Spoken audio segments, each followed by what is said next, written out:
पतनिया झील पर पैदल सफ़र का आज एपिसोड नंबर 4 है। जितना भी हम ऊपर हाइट पे जाते जा रहे हैं, इतनी खूबसूरत मेडोज़, खूबसूरत नज़ारे हमें देखने को मिलते हैं। सफदरशाह एडवेंचर चैनल पे आपका वेलकम करते हैं। उम्मीद है कि मुझे देखने और सुनने वाले सारे खैर आफियत से होंगे। चैनल पे अगर नए होते हैं तो चैनल को लाजमी सब्सक्राइब करना है, साथ ही बेल नोटिफिकेशन को लाजमी ऑन रखा करें ताकि मज़ीद आने वाली वीडियो आप तक बर वक्त पहुँचती रहे।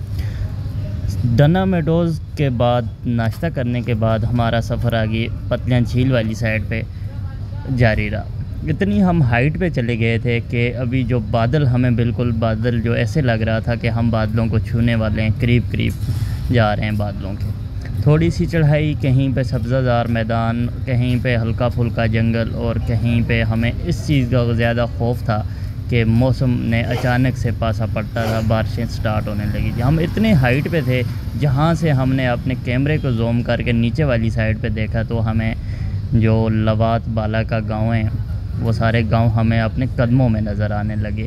और केरन बाईपास रोड जो है नीलम वैली का, वो भी हमें वहाँ से बहुत ही हाइट पे, तकरीबन हम 16 से 17 हज़ार फुट की बुलंदी पर पहुँच चुके थे। हंसते खेलते गपशप लगाते हुए कहीं पे रेस्ट करते, कहीं पे नेचर को एंजॉय करते, इन खूबसूरत वादियों को, खूबसूरत जंगलात में से होता हुआ ये रास्ता हमें पतनिया झील की जानब लेके जा रहा था। जितना हम हाइट पे जा रहे थे इतनी ही हमें खूबसूरती देखने को मिल रही थी, इतनी ही हमें खूबसूरत पीछे का जो बादलों वाले एरिया है वो पतनिया झील वाली साइड है, ये वाला एरिया। हमने ऊपर से पहाड़ियों से होके जाना है, बशर्ते कि अगर बारिश ना हुई। पहाड़ी एरिया है, यहाँ पे हाइट पे जाने के बाद तकरीबन रोज़ाना की बुनियाद पर 3 से 4 बजे के बाद बारिश स्टार्ट हो जाती है।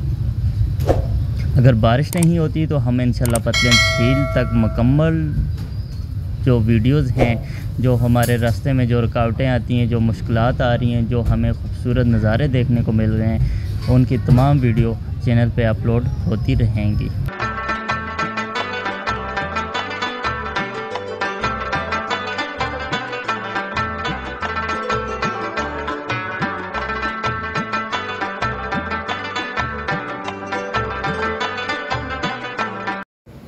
सैर सियाहत के शौकीन हजरात के लिए ये जगह किसी जन्नत से कम नहीं। यकीनन जो बंदा मेरी वीडियो देखेगा उसका लाजमी दिल करेगा यहाँ पे आने का। इसलिए मालूमात थोड़ी सी दे देता हूँ। मुज़फ़्फ़राबाद सिटी तक आप किसी भी शहर से आ सकते हैं। वहाँ से आगे शराय नीलम पे आपने आना है। लवात सेक्टर लवात जो है वहाँ तक 95 किलोमीटर डिस्टेंस बनता है मुज़फ़्फ़राबाद सिटी से। वहाँ से ऊपर आपने हाइकिंग करके इस जगह पे जाना है, जिसे डना मेडोज़ या गुजर डना ढोक डना कहा जाता है, या फिर बड़ा मैदान, यहाँ पे छोटा मैदान, जिसे इस तरह के खूबसूरत सब्ज़ादार मैदान बने हुए हैं। यहाँ तक किसी से भी पूछ के आप यहाँ पे हाइक कर सकते हैं। और मज़े की बात, यहाँ पे आप नाइट स्टे करना हो तो उसके लिए आप किसी भी जगह यहाँ पे बग़ैर किसी टेंशन के कैंपिंग कर सकते हैं।